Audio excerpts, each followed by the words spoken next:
recently moved from a place that had a backyard that looks like this to one that looked like this. There are a lot of great things about cities, but access to nature isn't always one of them. Many days I felt like the closest thing I got to nature was looking at grainy cat videos on YouTube. I'm sure some of you can relate. Sometimes you don't realize how important something is to you until you lose it. I wasn't like Woody Allen, who once said, "I love nature, I just don't want any of it on me." I wanted it on me, and I missed it. When I moved for my husband's job from Boulder, Colorado to Washington, D.C., I wasn't too happy about it. But I was still surprised by how swiftly my sense of well-being plummeted. I got depressed, I was anxious, I felt irritable, my brain felt sluggish and dull.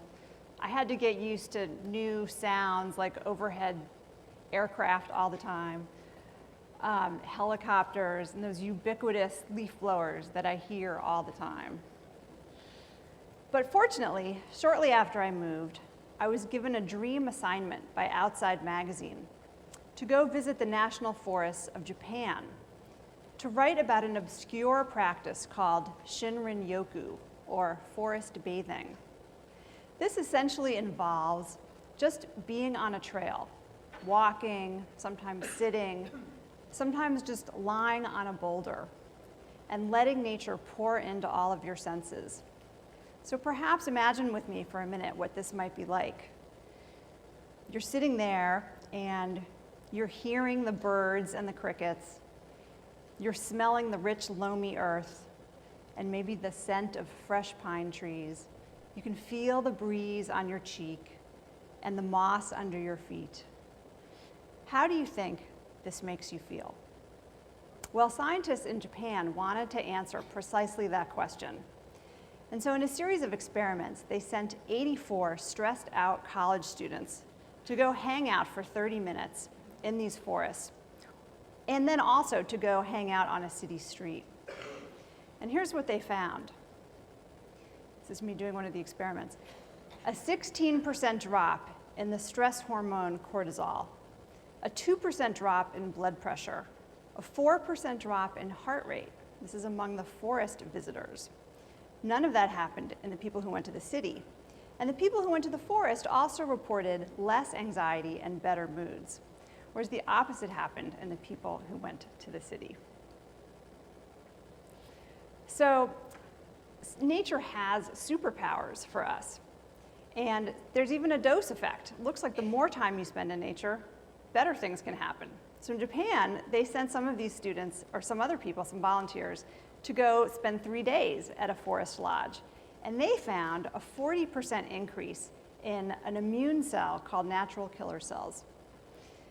It's critical to the immune system. And when they went to vacation in the city, that didn't happen. So it's not just a vacation effect. There's something about nature. I became so intrigued by this story and by this science that I took another assignment from National Geographic.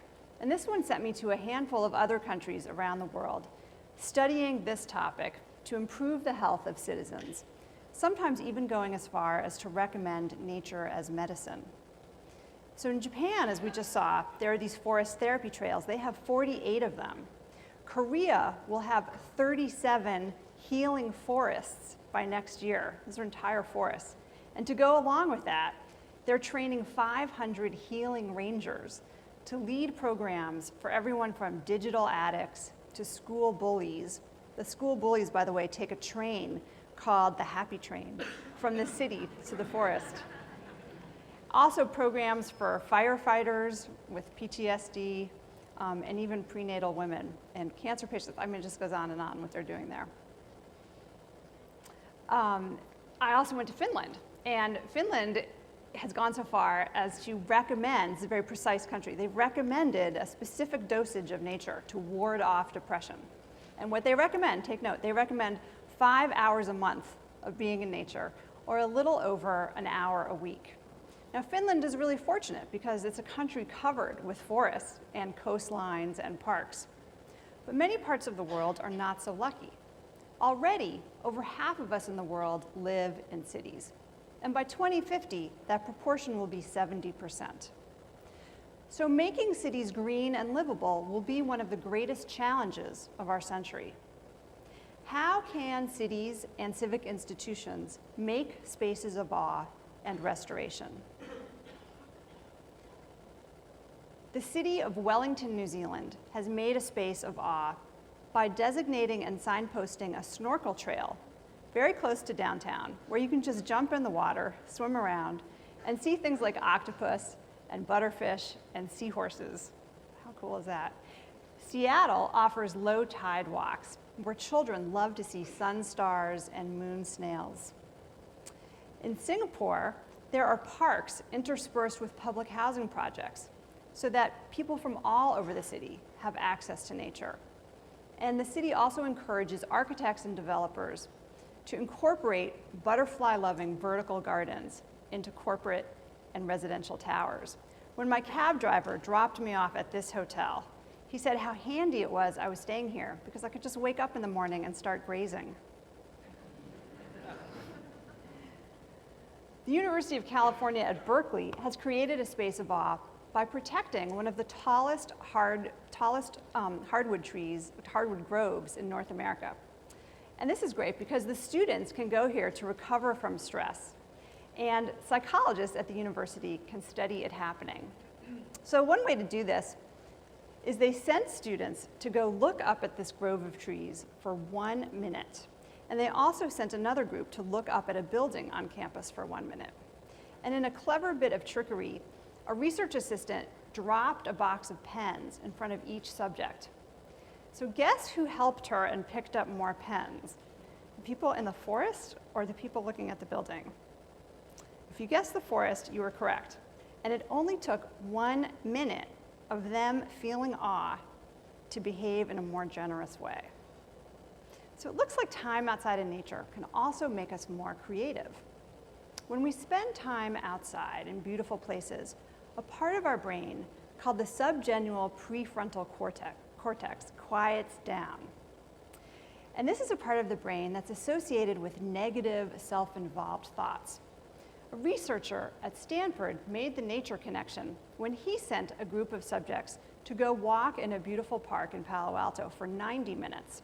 And he sent another group to go walk on a city street, and then he imaged their brains.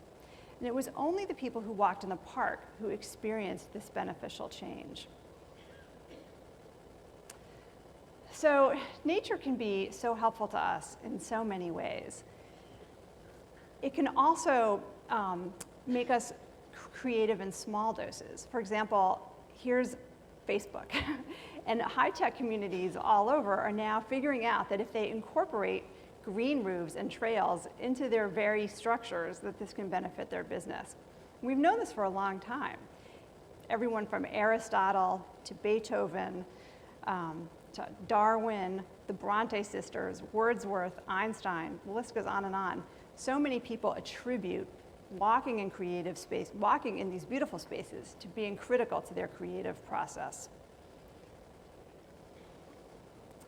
What happens, though, when we spend even more time in nature as far as our brains and our psychology? We know that physiological changes happen, which we saw with the natural killer cells. But what happens kind of on a more psychological level? And this was something I was fascinated to actually witness when I met a woman named Tanya Herrera. She had just returned from 2 tours of Iraq, and she'd been badly injured in rocket grenade fire and also by a car bomb. She'd experienced a bad concussion. She'd lost the use of one of her arms. She experienced seizures, anxiety, depression. She had trouble performing simple tasks and even reading. She never wanted to leave her house because she felt like she was a prisoner in her own body. But when she'd been young, she participated in a program to take inner city kids out into nature. And she'd remembered that that had given her some comfort. So she signed up for a 6-day river trip down the Salmon River in Idaho. She and her other fellow warriors on this trip paddled and swam and slept under stars and talked around the campfire. And I had the privilege of watching them emerge from cocoons of sadness to full-bodied, full-sensory survivors, helping each other, relishing their new friendships and the possibilities ahead. She said to me, "When I'm home, I feel overwhelmed. There's nothing to brace on, and I'm overwhelmed by bad thoughts and feelings. But when I'm out here, life is simple. There's something to brace on. There are good thoughts. There is balance." Wilderness advocate John Muir understood the power of wilderness to help heal our psyches. He wrote, "Between every 2 pine trees, there is a door leading to a new way of life." There is a simple recipe to improve the quality and meaning of our days, and it's to open Muir's door. Go outside. Go often. Thank you.